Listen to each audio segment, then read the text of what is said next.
possessor of life.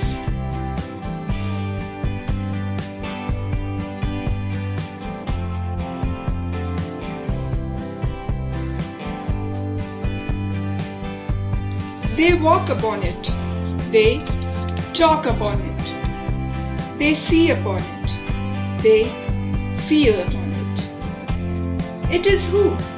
Is it the dew? Is it the sea? Is it who? They want to be. It is neither the sea nor the bee. It is the land that possesses the warm sand. It is the one that breathes breeze.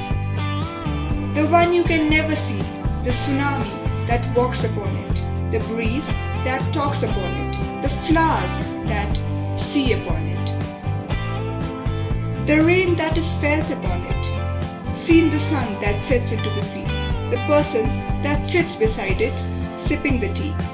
It is the one who holds the life, holding the bliss and grief, seen the couple smiling upon it, seen them crying upon it, seen them embracing